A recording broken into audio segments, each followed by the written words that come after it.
Top quality और consistent performance के लिए सिर्फ सिल्वर पंप्स एंड मोटर्स, नाम याद रखना। બેટ દ્વારકામાં વીઆઈપી દર્શનનો વિડીયો વાયરલ થતા ગુગળી બ્રાહ્મણ સમાજ હવે મેદાને આવ્યો છે।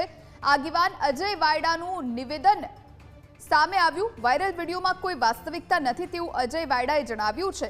બ્રાહ્મણ મંદિર અને દ્વારકાધીશને બદનામ કરવા આવા વિડીયો વાયરલ કરવામાં આવ્યા હોવાનું અજયભાઈએ જણાવ્યું। આ કૃત્ય જે કરે છે તે પાપમાં પડશે। દ્વારકાના નાથને બદનામ કરવાની જિંદગી બદનામ થઈ જશે। વિડીયો વાયરલ કરનારને દ્વારકાધીશ સજા આપશે તેવું પણ તેમણે કહ્યું છે।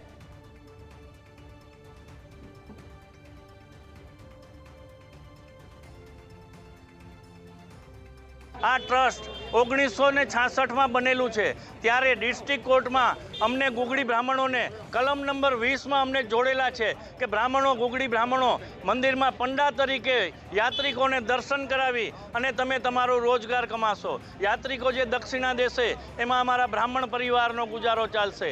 તો અમે મંદિર સાથે જોડાયેલા છીએ ને આ જે વિડીયો વાયરલ થયેલ છે એ તદ્દન જૂઠો છે। બ્રાહ્મણોને અને આ મંદિરને દ્વારકાધીશને બદનામ કરવા માટે આ વિડીયો જાહેર કરવામાં આવ્યો છે। ફક્ત ને ફક્ત આ ગામની અંદર 10% જ બ્રાહ્મણોની વસ્તી છે, એને કેમ હેરાન પરેશાન કરવા, એની રોજીરોટી કેમ છીનવી લેવી, એમના ગામમાંથી જ આ વિડીયો વાયરલ કરવામાં આવ્યો છે, જે તદ્દન ખોટો અને જૂઠાણું છે। આવનાર સમયની અંદર આનો કોઈ જો રસ્તો નહીં નીકળે તો અમે બ્રાહ્મણો અહીંયા 150 થી 200 ઘર છે એ ઉપવાસ આંદોલન ઉપર ઉતરશું।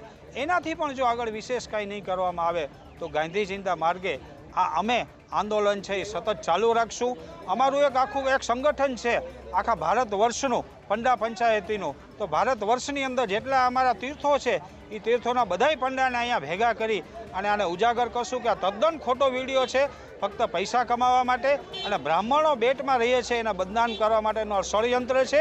માત્ર ને માત્ર આ જ વસ્તુ છે, બીજું એમાં તદ્દન સાચી વસ્તુ